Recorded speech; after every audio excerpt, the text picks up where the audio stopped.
Hello, good party people. Welcome back to another episode of Riverbed Wrestling. We are on our second episode.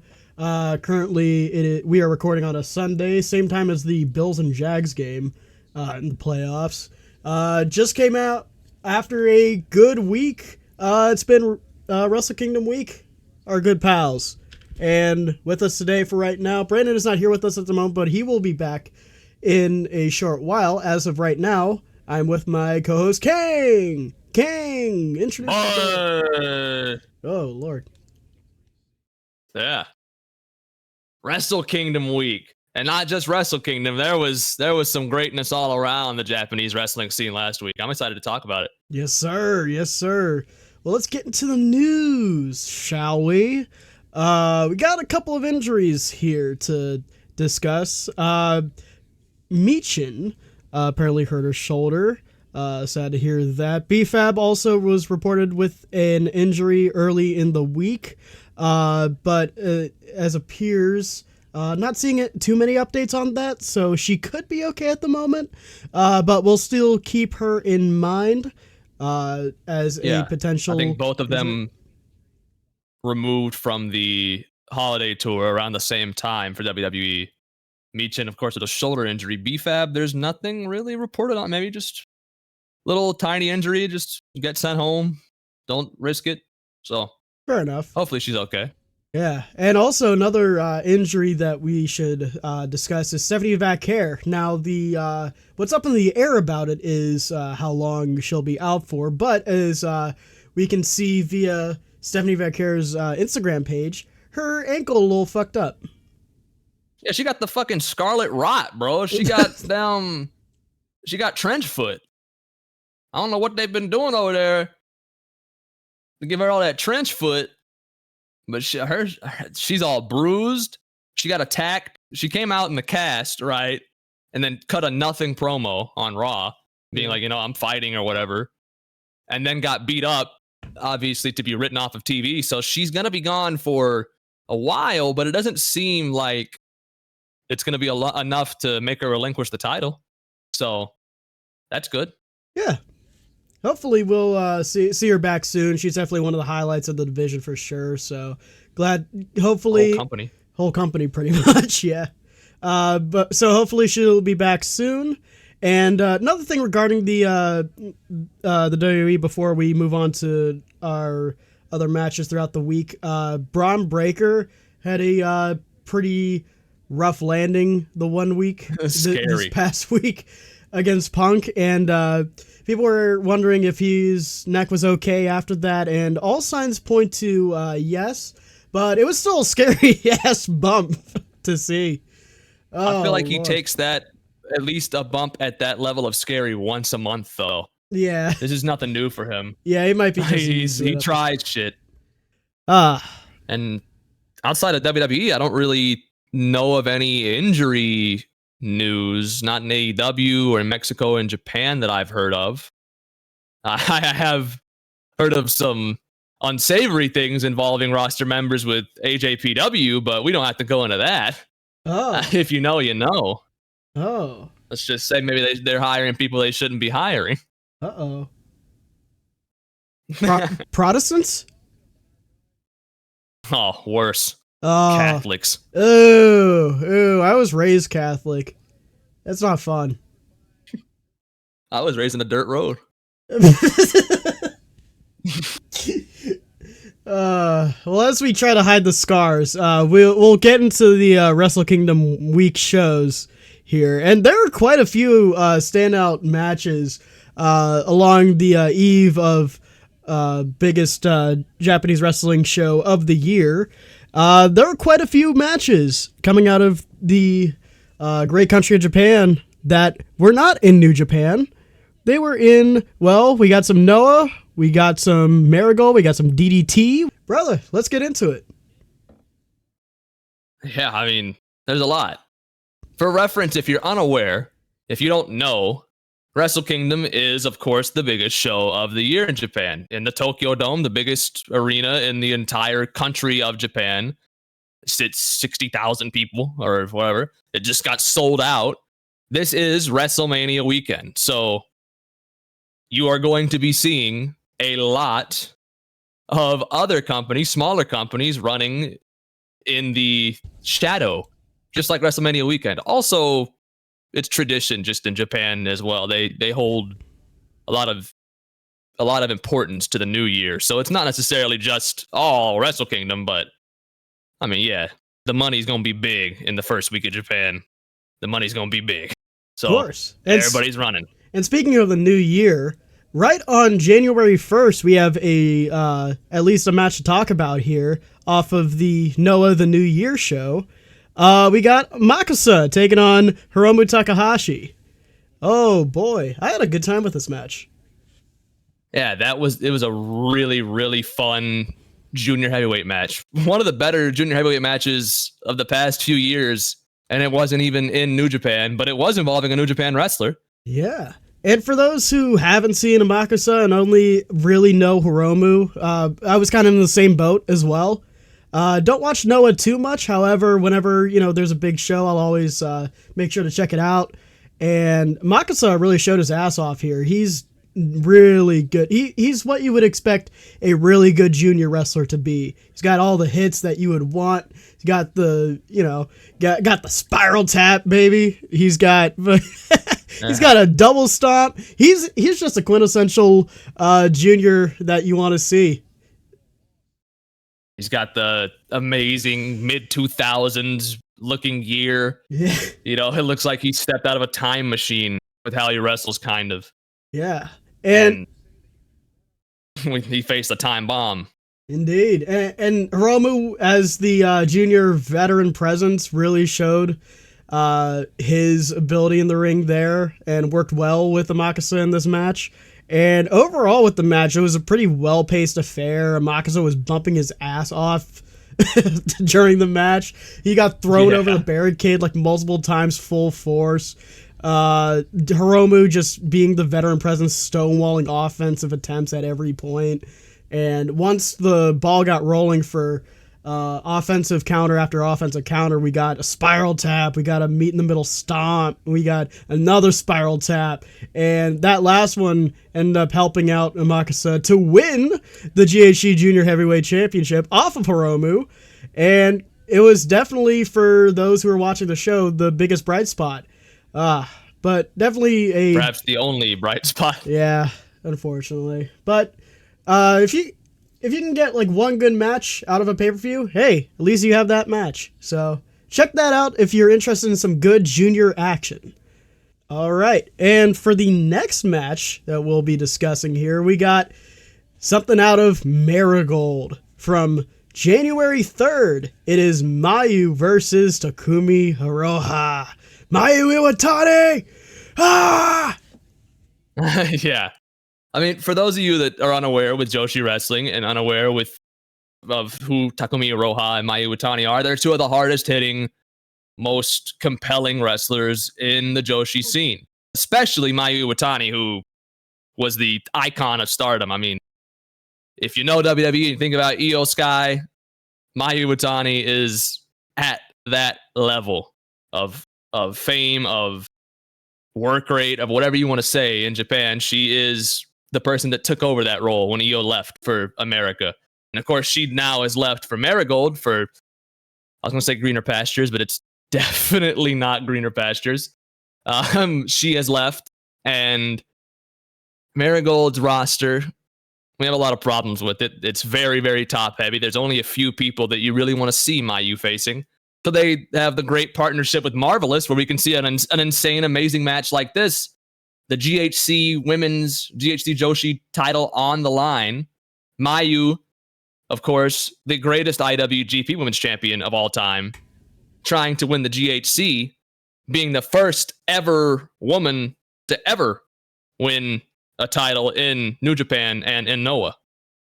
Versus Iroha, of course, talk about the stone wall that Hiromu was. Iroha in this match was, just brutal. She was beating the shit out of Mayu. Just an absolute enforcer against Mayu's offense in this match. And quite frankly, what you expect out of these two is just this match right here. If you love Mayu and all of her chicken brain glory, and you like Takumi Iroha with how quick and visceral her offense is, you're going to enjoy this match for sure. And if you really enjoy selling and consistent selling that has an impact on the match, then, well, not just this match, but Mayu Iwatani is the wrestler for you. She may be the best in the world at it, but this match also specifically, she just gets beat up to the point that everything she's doing, she's slipping when she's going for a top rope move. She's stumbling about as she's trying to counter. She's just absolutely beat up and is not at 100%, but she's still able to sell that damage, work it into believable offense at the exact same time in a way that very few possibly could. But also, there was a lot of problems with this match. The match did not need to be 25 minutes long. It does go a little long, which makes it a little bit worse than it could have been if they had shaved off a little bit. Because this match, absolutely a must-watch match. If you like a high level of action pace, if you like fucking great selling, and if you like two wrestlers that feel like the match is important to them, then this is a match for you, for sure. Absolutely. And, you know, there is like a bit of an issue with like modern wrestling in terms of like going a bit too long or trying to do a bit much. So if that kind of sticks in your craw a little bit and you still want to get that feeling of desperation, that feeling of wanting to win, and you want it with maybe, I don't know, 10 minutes shaved off, then look no further than the Uma Princess Cup match from TJPW, where we bet on horses. Hell yes. And I always bet on losing ones. Don't we all? I probably shouldn't have the football game on in the background because I am in serious debt at the moment. But we'll get into Hyper Masao and Shoko Nakajima, the horse match from TJPW Tokyo Joshi Pro 26, their show on January 4th, right before Wrestle Kingdom. We watched this live, and we had a good old time with it. We had our pal Darcy in our Discord call, who I'll try to get on at some point, and you guys will absolutely love him. Or love to hate him. Either one. But either way, you're gonna love it. Yeah, this was a good, fun little show, and it had a standout match at the end that we'll get into. But I had fun with the horse match. Wasn't their best comedic affair. I definitely enjoyed their the snake match from the year prior. However, this was still a fun little acid trip match that TJPW and companies the like tend to do well with. So I had a fun time. Yeah, for reference, I know he's saying, oh yeah, the horse match, oh yeah, the snake match. I know that makes no sense. We're both aware that what he just said is insanity. It's lunacy. He's bananas. But it's true. Every year for their big early January show, they have the year of the whatever the Chinese zodiac year it is. Last year it was snake. This year it's horse. Last year they had a whole match where Shoko Nakajima got charmed by the snake charmer, Julie, and they had a whole bunch of other snake girls, and they fought against Misao, and it was very much like a 90s cartoon. This year it was a race. It was a horse race. It wasn't even a match. It was 3 horse girls. Each person chose a horse, and they raced. And they were allowed to interfere, and that's where the hijinks got in. Yeah, they were. I mean, just racing around the seating area of Korakuen and just getting in each other's way. It was basically like Joshi Three Stooges, essentially. Like, it was fun. Yeah, really, really fun. Like I said, it's not their best version of this match, obviously. Well, not this version, but you know what I mean. Not their best Chinese Zodiac New Year match, but still, I feel like with these two, if you enjoy wacky insanity, just comedy wrestling, if you not too up your own ass about what wrestling can be, then I think you'll enjoy any match these two put together. Absolutely. And if you're a hardened individual who has no soul and has lack of whimsy in your life, There's some work rate on the show, isn't there? And also, if you lack whimsy in your life, just watch Miyu Watanabe's entrance. That's where we're at. Miyu Watanabe versus Suzume. Perhaps the second, because we'll go into Wrestle Kingdom and there's an obvious match, perhaps the second best match of the entire week. Yeah, dude. These two girls killed it out there, man. Like, I know like a lot of people were pretty sure of the result going into it, and you know that can lead to like some dissatisfaction with the match, but overall otherwise, like, they went out there and just went balls to the wall and put out like probably one of the best matches of the weekend. A little bit of that, you know, David versus Goliath, power versus athleticism dynamic going, I think and they were able to dynamic use the best that they've done in a while. It for that dynamic, that David versus Goliath archetype between Miyu, the Goliath, and Suzume, the David. I think, I mean, there was a match last year, I don't know if anybody has seen it or if you're aware of it, between Azumi and Bozilla that was praised as this great David versus Goliath bout. Personally, this match is, I wouldn't say significantly, but I'm close to saying it, better. I mean, this match is all about the game plan, because Miyu is not just a powerhouse. Miyu trains like no other. Miyu can do it all. Miyu is an absolute ace. If you don't know who Miyu Watanabe is, you can envision her similar to the Bianca Belair of Japanese women. Yeah, she's like... And I don't necessarily mean just because they're really big and strong. It's because they can do it all. Like, absolute versatility that Miyu has is works well. So, like, because like in some of her matches, her opponents are pretty much like the same size as her and everything. So it is kind of less applicable to do as much strength-based offense as she does here. But it does allow for some offensive depth in these instances where she does rely on, you know, her strength to be able to make that Dave versus Goliath dynamic going. And I think she's been proven to be susceptible to this game plan of attack and run, this chaotic game plan that people are employing against her. I mean, Shoko Nakajima, who I would describe as her greatest rival up to this point, is 4'11".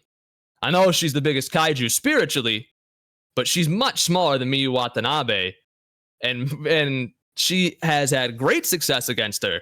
And Suzume uses a similar game plan. Of course, Shoko a lot of times likes to target a limb and make sure to ground her opponent. Suzume, the fucking bee that she is, the hornet that she is, flies around her. I mean, she was running around the ropes and jumping onto her. She was doing everything she could to just make sure that there was no way Miyu could grab her. Because once Miyu grabs her, Miyu goes for the move that she always hits, right? Yeah. The giant swing. And for Suzume, a wrestler that her balance is so important, like I said, she was walking on the ropes, she's doing a lot of flying moves. Once her balance goes with that giant swing, that signaled doom. And it did in the match as well. I mean, she countered it twice until then Miyu had to grab it from her head on a counter, right? And swing her by just holding her neck, swinging her an inverse giant swing because she couldn't get it the normal way. And from that point on, it was Suzume no longer having the advantage. She was just fighting an inevitable battle to her death. But my God. But even in that story of that match, even in that inevitable defeat, she had so many times. She performed so well in this match to make you believe that she had a fighting chance to be able to win. And that's all you can ask for out of competitors who are in matches that you kind of already know the result. If they can make you believe for half a second that they have a good shot of actually winning this match, then they're doing their job correctly. Just what a match. That's what made Miyu's performance so great as well. Her frustration was evident. every time that Suzume was countering something or she finally hit a move on Suzume, you would see her, her face go up into the camera, and she's just like angry. She's frustrated. Her mouth is twitching. Her eyes are getting angry. She was annoyed by a buzzing bee, is what it felt like.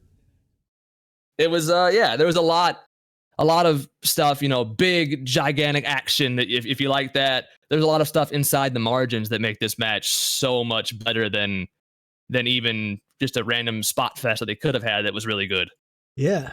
Well, hey, if you want a little bit of comedy, if you want a little bit of work rate, if you want a little bit of that good old storytelling, that good old, hey, brother, hey, then we got from the day prior, we'll backtrack a little bit, from January 4th to January 3rd for DDT New Dramatic Parade 2026. The answer will be revealed 1 year later. That is the name of the show. That is the full name. Yes, we are going to the main event of that show, the 6-man tag team match between Kaisei Takechi, Toi, and Yuki Ueno, taking on Kanon, Kazuma Sumi, and Mao. Oh my god. I have a lot to say about this match. This is a good one. Yeah, well, I can basically say that for me, what this match is the story of Kazuma Sumi. Yes. He is a revelation in this match, and I'm very excited to see more of him going forward. I'm actually familiar with every wrestler in this match fairly intimately, except for Sumi. I haven't seen much Sumi, so I was pleasantly not just surprised. I mean, he was the best wrestler in the match. Of course, the match was structured around him. Sure. But, I mean, he was, enthralling. You couldn't take your eyes off of what he was doing out there. Yeah, he definitely showed off in this match. Like, he played his ragdoll role, like, so well. Like, it for the American crowds that aren't really too invested in, like foreign wrestling, like Sumi pretty much like played like the part of like a Darby Allin per se in this match. Yeah, he's 5'4", 143 pounds. So in any match, he's playing the role of the ragdoll. But it's what the ragdoll does on offense that makes him so impressive. He takes all the damage, he gets picked on, but the way he uses his body, just rotating around people to hit moves, just doing the most insane stuff you've ever seen because he's 5'4", 143 pounds. He can move like other people can't move, and he uses that to his advantage so well. Honestly, so well. Like, he was able to use it for like one-on-one offense, for like great like fast-paced near falls, some really good flippy offense, and I love me some flippy shit, brother. Like, there's so, like, Sumi showed his ass off in this match, and he worked well with a lot of his fellow tag partners the Mao as well. Combination maneuvers they had, dude, they were on fire. There was some like good chemistry going on with some of the pairs in this match, both in team and in terms of one-on-one competition. Like, they were really in there. Like, each of those guys played to the best of their abilities and showed off what they could in this match, and it gelled well into a very consistent match, which is all you can ask for some of these matches. It can be a bit like too many cooks in the kitchen sort of thing sometimes with trios matches. However, I feel like they were able to tell a good story and show some really good action here. Like, Toi and Mao singling out Sumi. Yeah, they were able to get a focus, and it wasn't too many cooks in the kitchen. They were able to come in and do their things in time, and it was paced very well. Yeah, there were complimentary actors as well, like in this match, like Toi, Mao. They like Toi specifically had great like comedic energy to the match. Mao also has and his that fire. Yeah, dude. I gotta bring this up. The roar spot, I got a kick out of. Oh, that was great.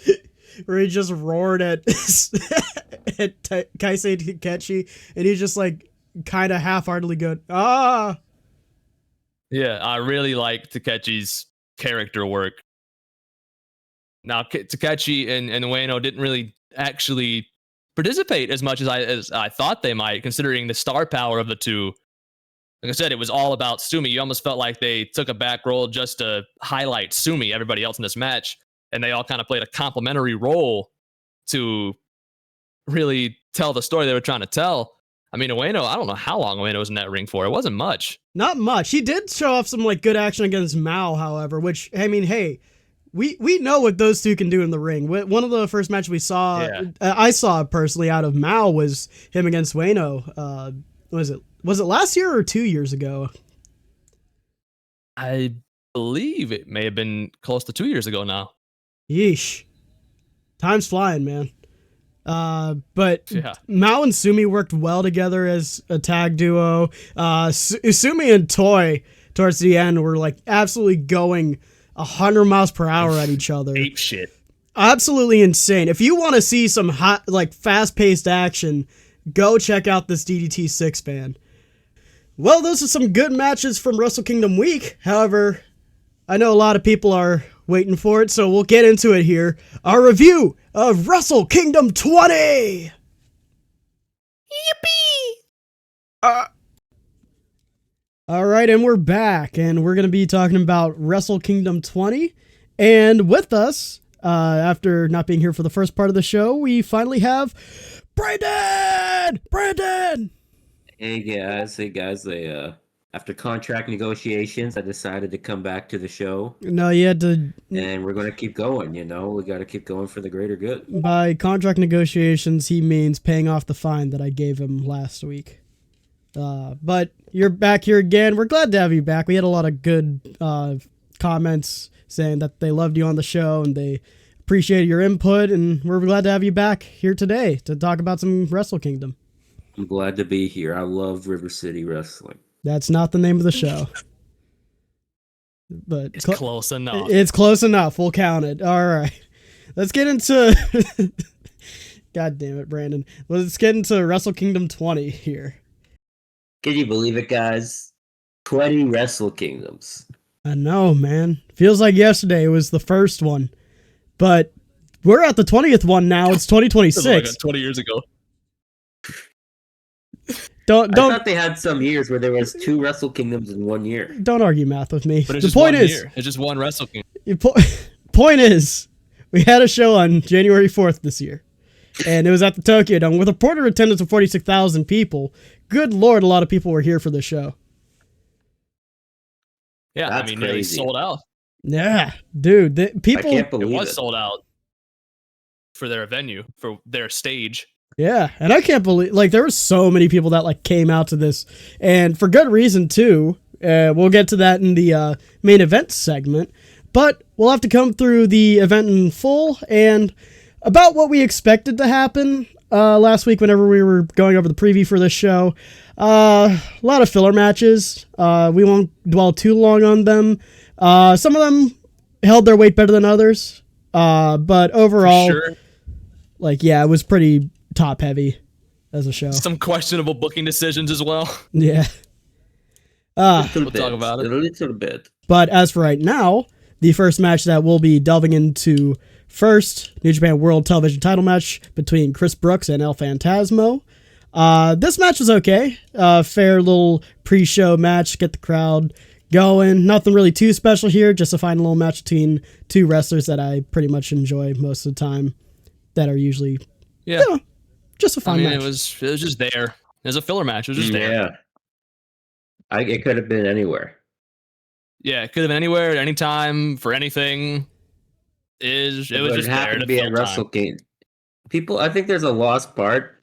Maybe people are being told to, like, just do whatever match you would normally do, but it's Wrestle Kingdom, guys. Come on. That's true. Go crazy. You're supposed to go crazy and stupid. That was what Wrestle Kingdom is. Yeah, I mean, you gotta go crazy. And it was better than some of the matches on the fucking main card, including, I think, the next one that he's going to mention. Yeah, speaking of crazy and stupid, we got the Never Openweight 6-man tag team title Rambo match. We went over this last week in our disdain for how many good participants are in this and not on some other tag or singles match on the card later on. However, it was just, fine little Rambo match. What you see is what you get. I don't really have which to. makes it worse. Yeah, that's because it wasn't like above. It wasn't even a particularly good Rambo match with the people involved. You know? Yeah. It was just your typical, you know, kind of shitty but sometimes funny Rambo match, but with, you know, TMDK and Bolton Oleg and fucking Shota and Yuya Yamura and Bishamon. You know, there was just so many names involved. Ishii and Taichi and the Knockout Brothers. There was just so many names involved that meant, okay, we got two options here. You fucked it and you're just trying to get people on the show and they're not even going to care about it. Or you have potentially the best Rambo match that they've had in maybe ever. It was the former. It was the first one. It was pretty bad. I mean, it's a Rambo match. They're not meant to be good. They're meant to just kind of be there and be funny and get people on the show, old people. But this wasn't old people. This was people in their damn prime. People. Where's fucking... Was Yuji Nagata even in it? Don't believe so, no. I think he was. Don't believe he was. I'm pretty sure he was on, what is it, New Year's Dash, pretty sure. He was. Yeah. But so were some of these people in this Rambo. Yeah. And did he dance? Yeah, there's not much to talk about with it. Fucking Zack Sabre Jr. and the TMDK won. Hartley Jackson got his big first ever IWGP championship win. It was a nice moment for him, but yeah. But we'll get into our first good match on the card here. And it is the IWGP Women's title plus the New Japan Strong Women's title. Double title match between Saya Kamitani and Shuri. And this one was pretty much what I expected out of these two, and I mean that in a good way. In terms of the restrictive time limits that they put on the women on this card usually, you weren't expecting this to go maybe beyond 15 minutes, but for the 12-minute time slot that they were given, I felt like they did a really good job of doing just basically a teaser match for what they can do elsewhere. Still a fun little thing to have on this card, and they showed out, definitely. That's definitely how I felt about it. It was basically just a, hey, look at this. We're going to go all out, balls to the wall, go crazy to set up the eventual rematch, which is why I picked Shuri in the first place. If you remember last week that I said that they were going to keep this feud going. Yeah. It looks like it to me, at least. Maybe not, but I would expect to see Shuri challenging Saya Kamitani for the red belt at some point in the next half year. Absolutely. And they'll get a lot more time than 12 minutes. Ooh. And when that happens, I will be sat down ready to go for that match. I mean, sure. Even if this wasn't the strongest match out of these two, it was still like a nice breath of fresh air to see these people on here, and definitely was a strong help for the card. And outside of those final three matches that we were looking forward to, this was the one that we were looking forward to, and it delivered exactly how we thought it might. Yeah. This is the fourth best match on the card, and we'll talk about the three when we get to the three that really made the show. I mean, honestly, we could talk about it after we get past these couple, but this show was on the verge of being a bad show, I would say. Yeah, it definitely didn't slept through most of it. Like I slept and I woke up when I would have started enjoying it. So it's like my subconscious knew. Your subconscious was just like, hey, they're not going to book this junior match properly. Trust me, brother. You're going to want to sleep. Trust me. But before we get to that match, wake up. We're going to get to the 10-man tag team match as Bullet Club War Dogs, David Finlay, Drell Maloney, and Gabe Kidd, plus Hiromu Takahashi and Shingo Takagi, face off against United Empire, which consists of Andrade El Idolo, now back in AEW again, Callum Newman, Great Okan, Hanare. Who return? Oh, no. I was thinking of Akira, who returns later. Ooh, we'll get to that. And the mystery opponent. And Kang, can you tell me who X in this match ended up being? Smart bastard! Jake Lee, the smart bastard. Wild ass theme song that kind of sounds fucking creepy and weird and makes no sense. They walked down to the ring for 10 fucking minutes. I'm telling you, it was, you time it with the great of the greats, the Sandmans, the Undertakers, the Roman Reigns. It's up there. Legend has it he's still making his New Year Dash entrance to this day. the Bullet Club War Dogs. I don't know if we got to them yet. We've still on Jake Lee. Nah, we got to them because I just wanted to first. Yeah, because it's just wild to me that we were sitting here like, oh, who could it be? Who could it be? And somehow when Brandon mentioned that it would be like Killer Kross or something, that was somehow still let down somehow.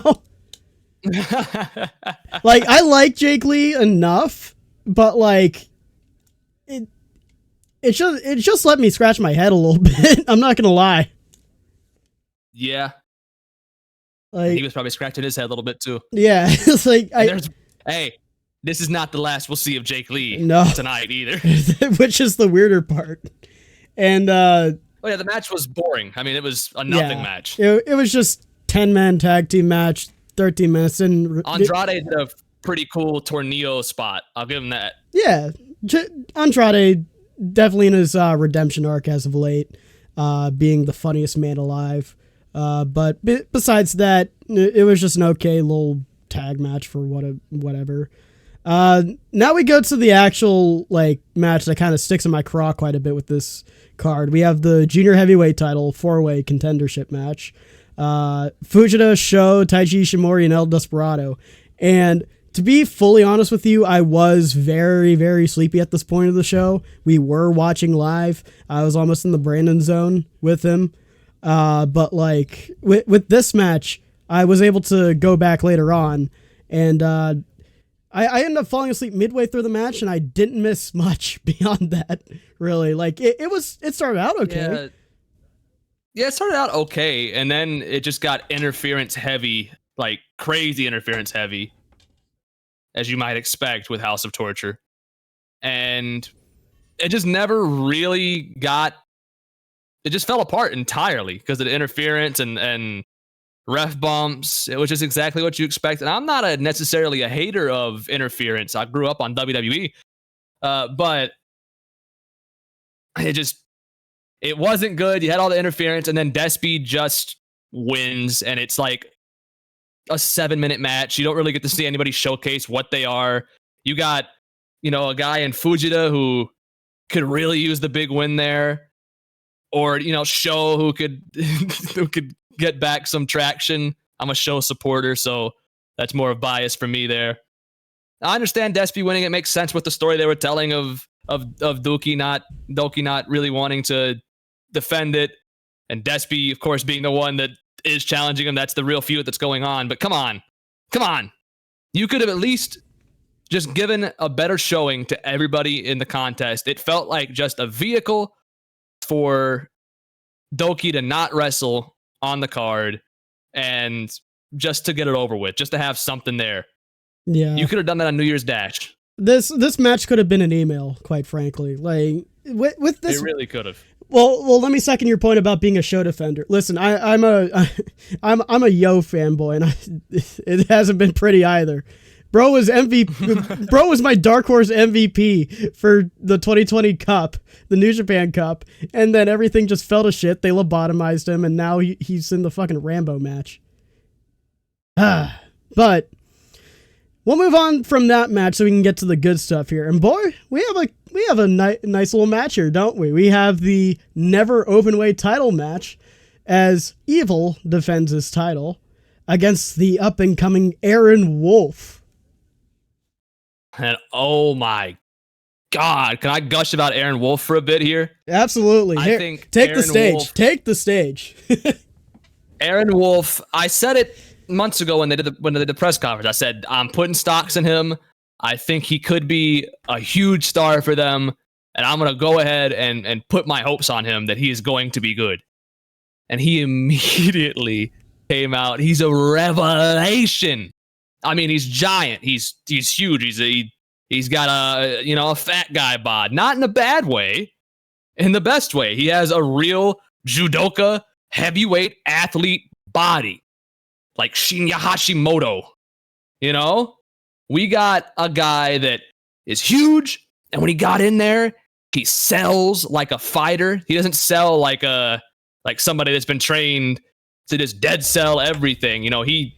When he gets hit, he rises up and gets hit back down. He sells like it's a fight because that's what he's used to as a judoka. His offense, of course, was expected, right? All the holds and the judo tosses and stuff like that. So I'm not really going to gush about that, even though I really like seeing that unique offense. But to me, what really stuck out was his mental acuity for pro wrestling, for the other side, the entertainment aspect. I mean, he was out there screaming. You know, he was getting the crowd behind him at all points throughout the entire match. And Evil, actually, exactly what Evil should be used for. The Evil got the heat that was needed to get the best shine for Aaron Wolf with the ref stuff and interference, because it's a House of Torture Evil match. It worked because in the end, he fought them all off. He took a Don Fale through the table splash. It doesn't matter. He fought them all off because he's Aaron Wolf and he's the future. He's a star. Immediately he's a star, and he won. He beat Evil for the championship in his first ever match. I mean, you can see that they see a star in him, and I can see it as well. I loved the match. Yeah, props. Turn the show around. Props to everybody in the match, by the way, because this is sort of like the flip side to the junior match that came before this, where there was interference and that sort of thing, but it ended up working as a positive to the match, especially for who was in it. And Aaron Wolf was able to successfully defeat Evil for the belt, and they strapped him up immediately, and it's hard not to see where they see something in him. He's taken to the craft pretty well for somebody who's just got in, and with the background that he has, like, I'm not sure what his ceiling could be, but it definitely raised his floor quite a bit in this match. Great showcase of this new guy, and yeah, it turned the show around, and we're not stopping for right now, because good God, you know what the next match is? The next match is pretty much exactly what we're hoping the next match to be.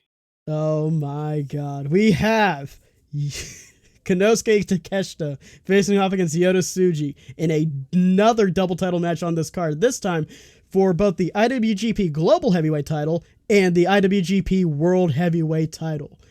And good God, what a match. These two came in, like we said, with a chip on their shoulder, ready to show what these two can do. And they played into their roles so well in order to get the crowd entrenched in what they were going after. And I'm sure you'll go into that in a bit here, Kang, in terms of like what the match means to the New Japan faithful. And you've watched Yota Tsuji mostly, and you've seen Konosuke Takeshita in his appearances here or there, or you're American fan and you've seen Takeshita quite a bit on AEW. You know what these two can do. You know what these two together can do, especially with their prior matches for sure. And they just like their G1 match. Their G1 match which I really enjoyed quite a bit. But they excelled. And these two are like good opponents for each other. Holy shit. Yeah, they have great chemistry together for sure. Like, they were able to have a heavyweight title match that could have easily, felt like a main event level match, and just went out there and killed it. The Tokyo Dome. Sold out Tokyo Dome. Listen to this. Crack open a can, you sit back, and you drink a beer to that match. Absolutely. That's a hell yeah dude sort of match. It was very AEW style in a way. That's what I felt, especially once it got going to its final act. It was trading bomb after bomb, very indie kind of style, which Takeshita, of course, is great at and has learned tremendously to be one of the best in the world at. Yeah, there's no other major bomb guy out there who's like on Takeshita's level. If they are, they're close, but they're not topping him in the bomb department. And I feel like the fact that Takeshita took it to an AEW style really helped the story of the match, in that, like we said in the preview, this is Yota Tsuji defending not just the Global Heavyweight Championship, he's defending New Japan from a foreigner, from an AEW. I know it's their partner, but he very obviously has some reserve for their partnership. He does not want Takeshita to represent the IWGP Heavyweight Championship. And he went into Takeshita's universe. He said, I'm going to take your bombs.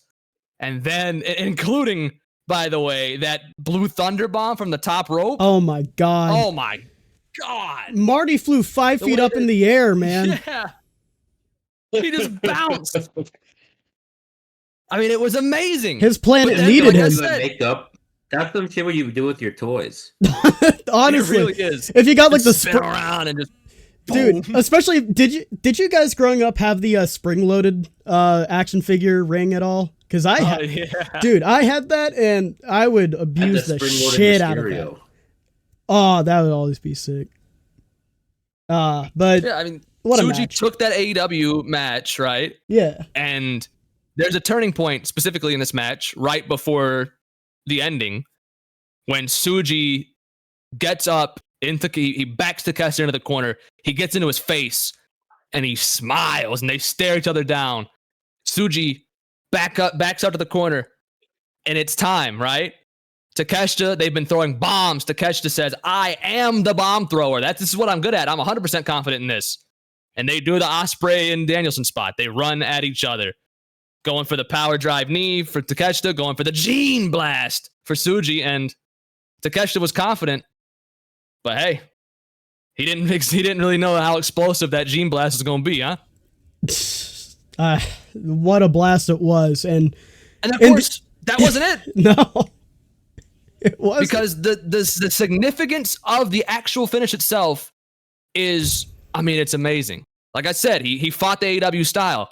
But how he beat Takeshita, how he wins the match, Boston Crab. First move you learn in the dojo in New Japan, in the Nagai dojo, whatever it's called. I forget what the dojo's called. It's like the first thing you learn. Every young lion does a Boston Crab, and he made Takeshita tap out with a young lion move. Like. What a match. What a story this match had. Just the sheer physicality of it all. And you're right, with like ending with a young boy move.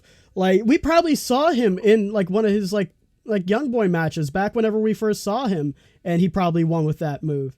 Just what a nice full circle moment for him, being able to defeat his opponent at his own game, at his own style, just in front of the world, to be able to capture both titles just on this stage was just everything that, if you've watched Tsuji for years, from when he was a young boy up to now, it's everything you could want.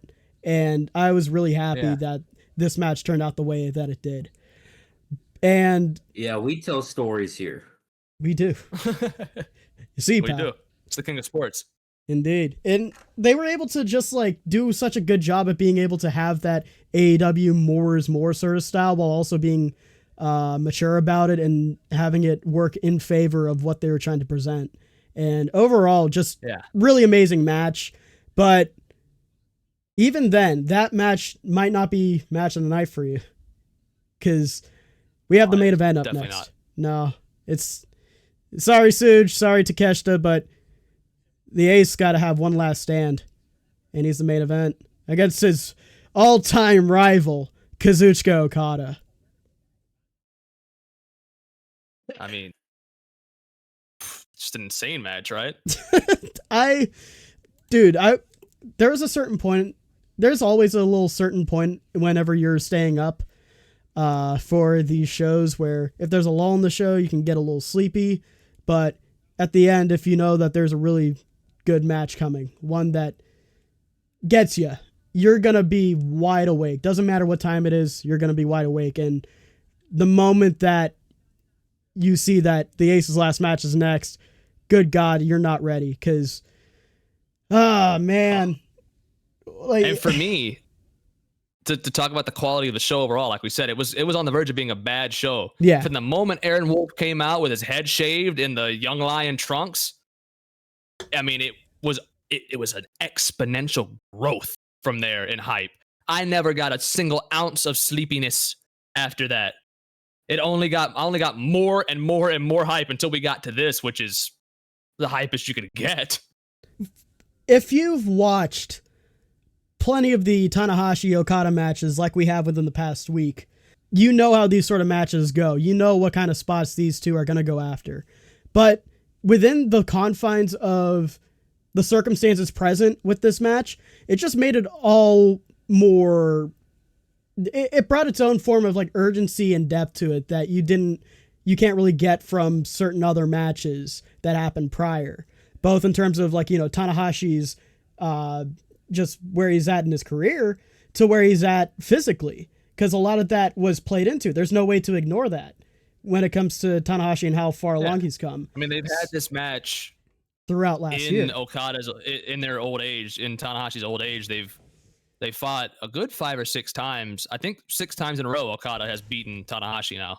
Yeah. And like this whole rivalry, if you don't know, it's built on upset. It's built on underestimating, overlooking, however you want to put it, the other guy. From Tanahashi at first to Okada a little bit later. To now, Okada again. He knows he can beat Tana. He's beat him 5 times in a row, right? So a lot of the early match is him basically just getting heat, just being an asshole, just doing everything he wants because he's better, because he's in his prime and Tanahashi's on his last breath. But as we progress, right, it frequently becomes more and more and more about, damn, he can't put him away. You know, he hits him with the first Rainmaker, right? And he kicks out. Then he hits him with that second Rainmaker. And it's so weak. It's like he's trying to put down an old dog. He's almost like, all right, your time has come now, Tana. I'll hit you with this weak-ass Rainmaker and put you down.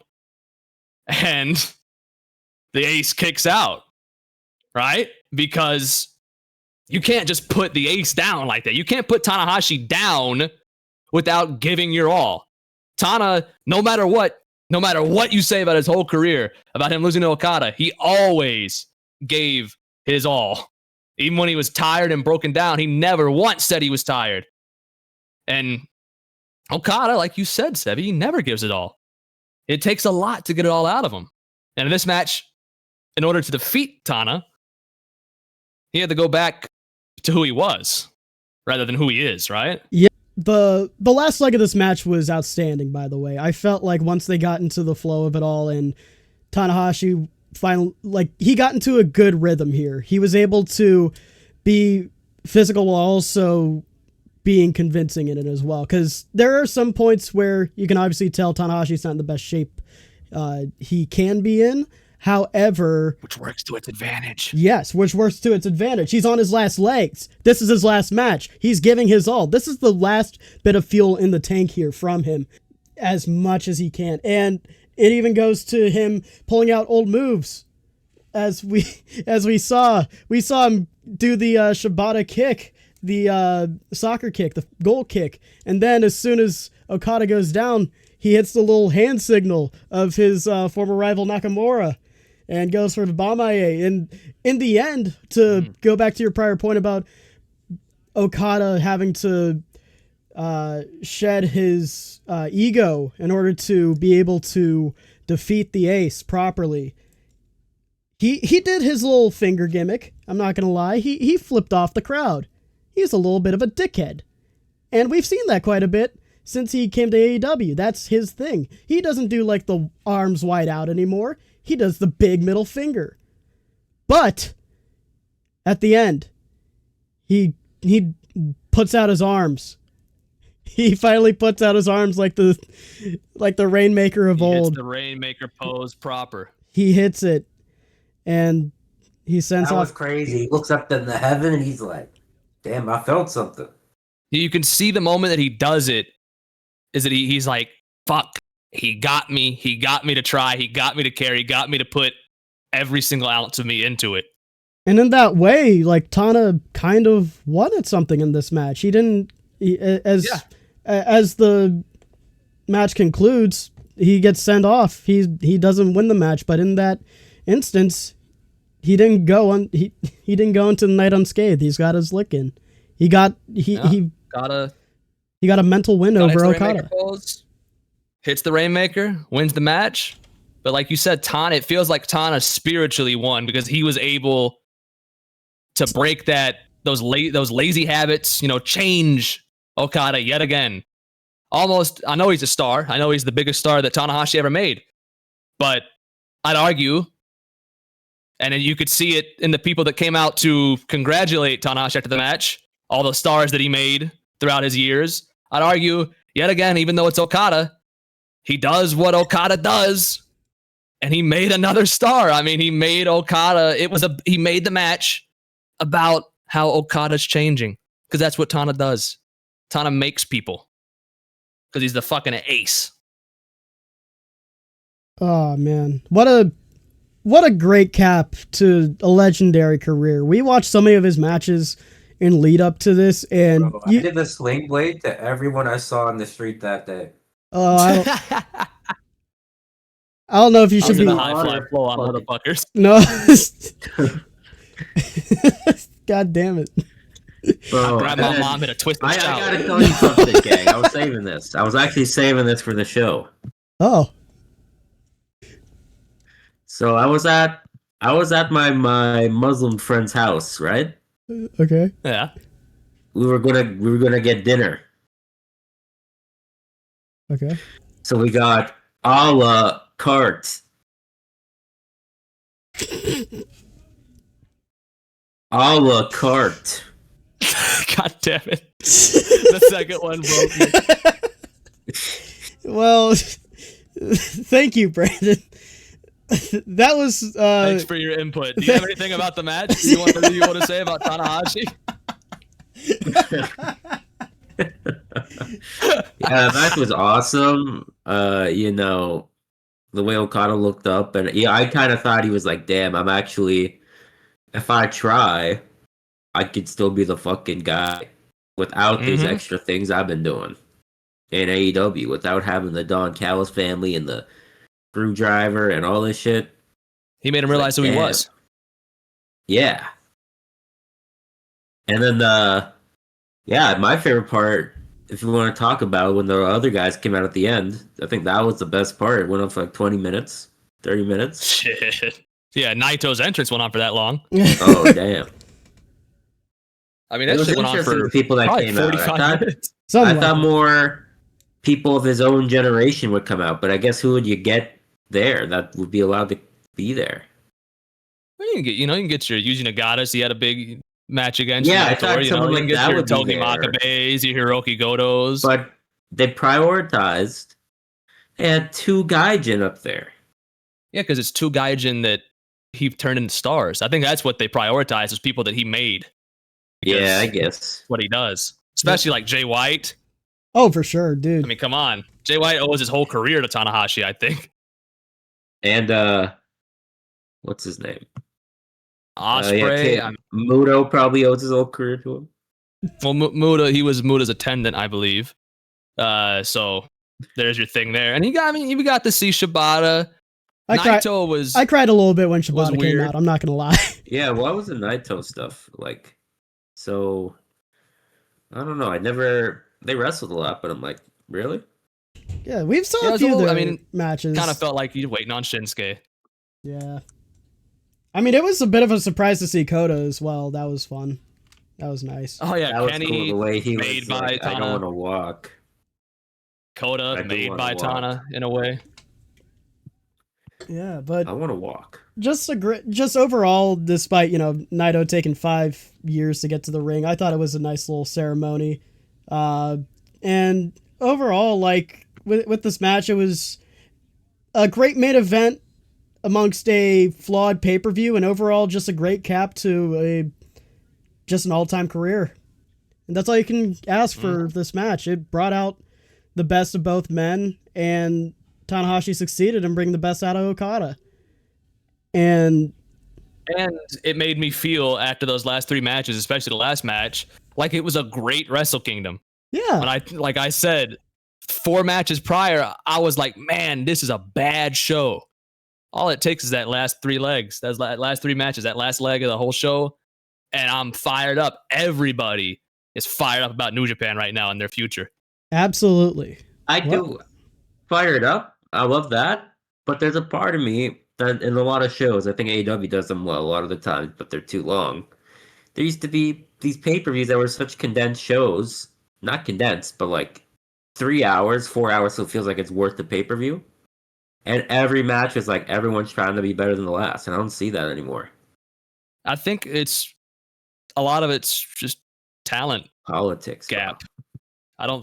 I think a lot of these people in this lower card now, especially in New Japan, just don't have it. They are not ballers like that, a lot of them. I know, I always feel... And also the booking does not help. I think we forgot to mention the fact that in the heavyweight and global heavyweight match, fucking Jake Lee came out at the end.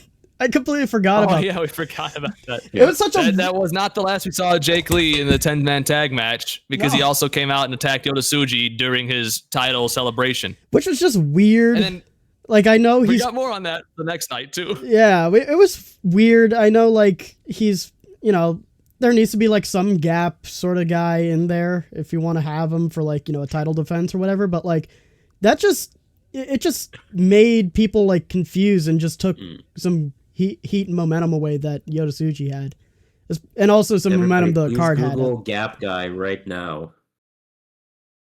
Actually, turn it around, look up Guy Gap. Yep. Look up and post Guy what Gap, you see everyone. in the comics. All right, well... The comments. Let's see here. I need to make sure I'm not streaming this. Guy Gap. I'm Googling it. It's a picture of it. You got the first picture you have to put in the video. No. All right, hold up. The first picture, it's not even bad. I'm sending it. I'll send it here. The first picture I see. Here, let's. The Guy Gap. Oh.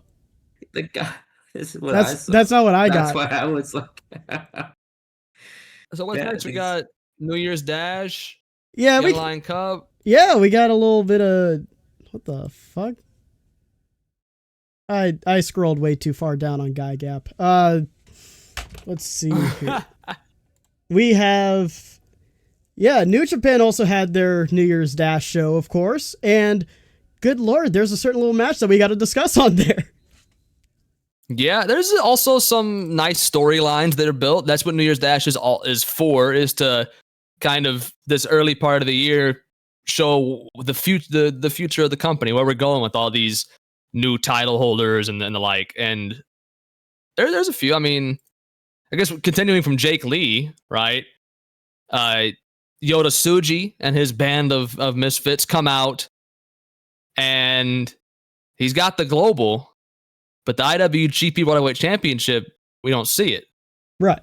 Until, of course, he moves his robe out the way, and sitting upon his waist is the 4th generation IWGP Heavyweight Championship, the one everybody talks about, the one everybody loves. Not this bullet with butterfly belt. We don't like this terrible 5th generation. Neither does Yota Tsuji. And not only that, we have brought the lineage of the IWGP Heavyweight Championship back. Thank God. That is the best part. I don't care about the belt. The lineage was so needed. I don't know why they ever removed it. But we got it. And of course, also, he gave a mission statement. He said, the global belt, I will defend basically against Gaijins, against the Americans, against foreign invaders and lesser shows. And the world championship, we defended against top wrestlers in New Japan. It will be the big one. And Jake Lee, of course, attacked him, tried to challenge for the belt, and they would fight each other in a tag match on New Year's Dash. Tsuji tells him straight up, you didn't do anything to earn the shot. You got to do something to earn the shot. I'm not just going to give it to you. So we got a very different booking pattern, it seems here. We're resetting a bit. Yeah, I feel like it's sort of just a reaction, more or less, that the booking office kind of sees in terms of what they need to do for their company. And in terms of what they need to do for their company right now is booking their homegrown talent and making sure that they're the ones to stay, or at least, whoever is, jumping on the ship is not going to jump off. More or less, the way that they're going to go about this is having the world title be, pretty much Japanese only, or pretty much, like for people who are going to stay within the company and have no outside interests. In terms of the global belt, that's them pretty much having their cake and eating it too, in that they do want a secondary belt, and they do It's the want foreigner belt. Yeah, they want to be able to belt up their guys that they think are good, and they also want to be able to, showcase their foreigners, because they don't want to just completely throw them out the way, because then none of them are going to start. That's kind of how they were doing it anyways. Sure, but I feel like then if there are any issues, they'd rather that title be collateral rather than the world title, pretty much. For sure. Yeah, I think he's gonna lose it pretty quickly. You would have to imagine so. Like, he may defend it a couple times, but I think by Dominion he'll have one belt. I mean, especially since he said like he'll defend, both in same match, like 2 different matches on the same card. Like, in how long can that go for? I mean, if he makes it a thing, then good on him, but he's going to be wrecked by the end of that for sure. Especially a guy that has career endurance issues, career stamina issues. It's a rough recipe. Yeah. But with that I really was happy that they did that. Like, it was a welcome surprise that not only the belt is back in its purest form, but the lineage is back. And I'm just happy welcome about surprises. I mean, it was announced a little bit pre-show, but Will Ospreay shows up and is back in New Japan, it seems, joining the United Empire. Some kind of dual contract deal. Obviously, AEW is still his stomping grounds. It's still his home. But, yeah, he's back in the United Empire to help Callum Newman. Of course, what we know it as, especially with Callum Newman almost attacking him behind his back. It's just they're setting up a big-time Callum Newman, Will Ospreay feud to get Callum Newman over as potentially the top gaijin in the company, it seems. Yeah, I mean, either him or Zack Sabre Jr., 1A, 1B type of situation. I guess. I mean, if they definitely see, like, one of their guys, like some of their guys like Gabe Kidd, going in and out a bit, like, they can definitely feature him, because I feel like they might, just kind of have a guy like Gabe, like, in, like, never open weight sort of tier, if it's like a back and forth sort of thing. Yeah. But we'll see how they view Gabe Kidd, I think, pretty soon. Yeah, for sure. And I'm hoping that it's for the best. I'm hoping that, for Gabe specifically, it works in his favor in terms of match output. Whether or not that's here or AEW, hopefully still in New Japan. Hopefully. Yep, hopefully. Yeah, because unless they plan on paying a lot of fines in AEW, I'm not sure. Or making him cucked. Yeah, making him FCC approved Gabe Kidd. I kind of don't want to see that. I'd just rather see Gabe in his pure form. But otherwise, from that night, we got to talk about this Knockout Brothers TMDK tag match. Holy Lord. Which should have been on the Wrestle Kingdom show. Yeah. I don't know why it wasn't. Yep. Listen to all you American wrestling fans who don't know anything about New Japan. Listen, there is also a Japanese version of leaving your best match on SmackDown instead of on WrestleMania. There is a Japanese version of that. Yeah. And this match here. This is the finals, not the finals, but Oiwa and Zack Sabre Jr. won the finals of the World Tag League, getting a title match against Oscar and Yuto Ice. They both competed in the 6-man Rambo the night prior. The Knockout Brothers got eliminated pretty early. And, of course, TMDK won the whole damn thing. So that's good for them, but they were in the match the longest. Now they got to go in against Oscar and Yuto Ice, who, if you are unfamiliar with Oscar and Yuto Ice, oh my goodness gracious. Big up Yuto Ice. Big up the Knockout Brothers. Bumbleclot. Let's get high. Moogly. Let's get fucking high. Oh, good Lord. What a tag match. Like, it was, I'll give it this. It was a little bit slow at first. It wasn't a perfect match throughout. A little bit long. A little raw on each end. A little bit raw, but still. They came out here and they balled out. Zack Sabre Jr. is what you'd know Zack Sabre Jr. for, all the grabs and holds. Master of it. You know what he does. Oiwa one of the best young guys out there. Good Lord, if you haven't already put your stocks in Oiwa, then what are you doing? This man is... I'll put a lot of stocks in Oiwa. Yes, sir. He's a heavyweight contender waiting to happen. And Oiwa and Yuto Ice, their segments of this match were by far the most entertaining and enthralling parts when it was just them one-on-one in that ring. The fire they have as members of the same generation, it looks like a career-long rivalry on the lengths of like Suji and Gabe Kidd that we've seen in the past year, where they've had match after match. I think you're going to be seeing Yuto Ice and Ryohei Oiwa having match after match for a long time, because those two, they love to hit people, and I feel like they love it even more when it's the other. Oh my, Brandon, can you offer some love to our boys, Knockout Brothers, Oscar and Yuto Ice? Yeah, they're pretty cool. Hell yeah. With the previous lead up here, it felt really well. There was a few tag matches here or there that we appreciated from the tournament. However, I feel like this was definitely the crowning achievement of that, and some of the best people from it, for sure. For sure. Oscar with some good selling on his leg. And Zack Sabre Jr., I've been saying for over a year now, ever since last year's World Tag League, they are a top 5 tag team in the world. It's hard not to... No doubt in my eyes. It's hard not to agree with that. I mean, Zack Sabre Jr. is known like pretty well as like one of the best guys out there.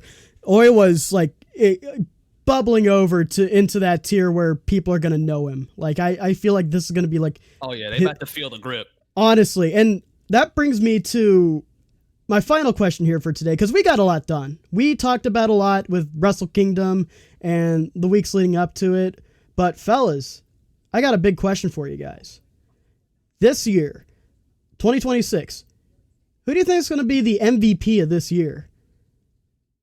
Because personally... The MVP? Yes, the MVP. Because personally, I see a bright future ahead off of this tag match here for Ryohei Oiwa. This man is... They're going to strap the rocket to him. I believe in it. I am manifesting it. This guy is a heavyweight contender waiting to happen, and I can't wait to see what he does this year.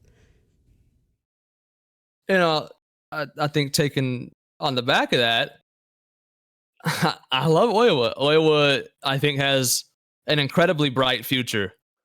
But this year, right now, listen, man, your boy, Yuto Ice, has leapt over him. He's about to be mega popular. We didn't even talk about Yuto Ice cut a 4-minute promo on his birthday after the match, after defeating Oiwa and Zack Sabre Jr., retaining their tag team titles. He cut a promo. I mean, he's a babyface tweener. We don't know what he is right now. He cut a promo that could inspire millions. I mean, he said, you know, I think really you should seek out this promo. They got it subbed. Chris Charlton, if you watch the English commentary, dubbed, you know, he translated it in real time. Yuto Ice basically says, I'm ugly.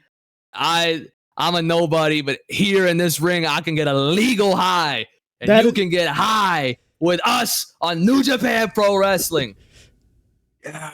I mean, does that not scream star to you? That it does. To push this man to the moon. I'm ready for it. Listen, may the best man win. I'm betting my ticket on Oiwa. You're betting your ticket on Yuto Ice. I won't be sad if I'm wrong there, because Yuto Ice is amazing.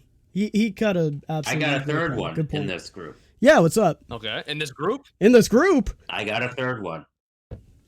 You got Oiwa. You got Yuto Ice.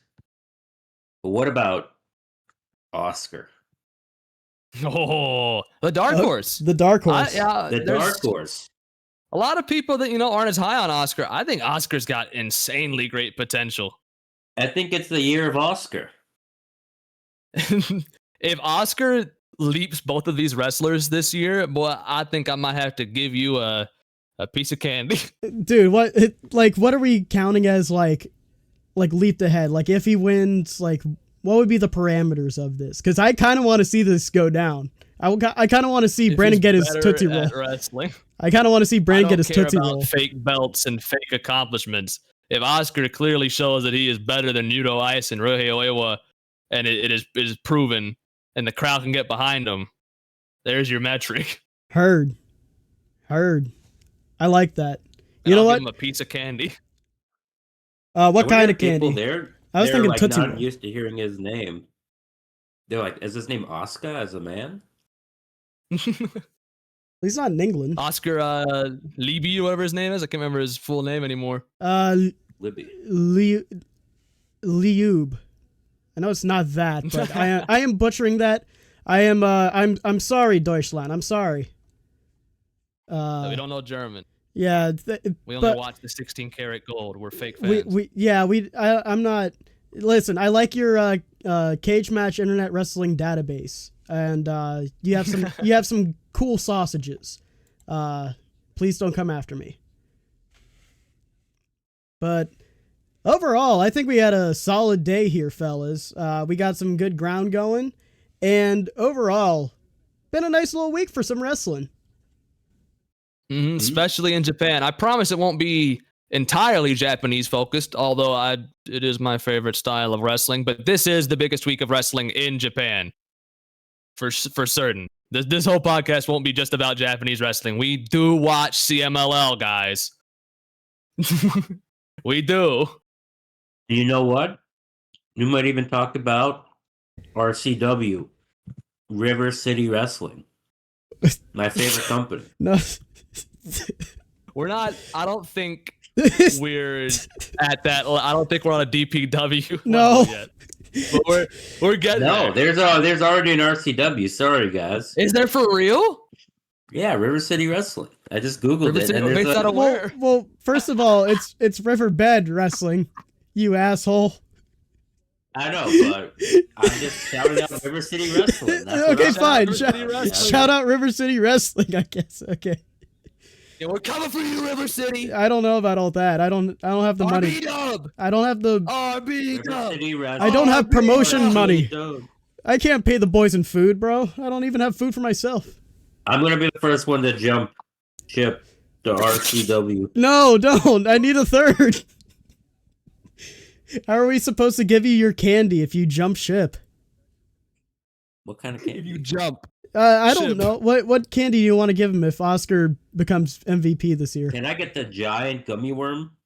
You get hot tamales. I want the giant those are nice. 19 gummy worm. I'll give you Gili Beli Pet Gumai Rat. Rat eye. Well, that is it for Riverbed Wrestling this week. Thank you all for listening. Hope you guys have a good one. Stay safe. Don't do cigarettes. Cigarettes are bad for you. And go Steelers. Gene Blast.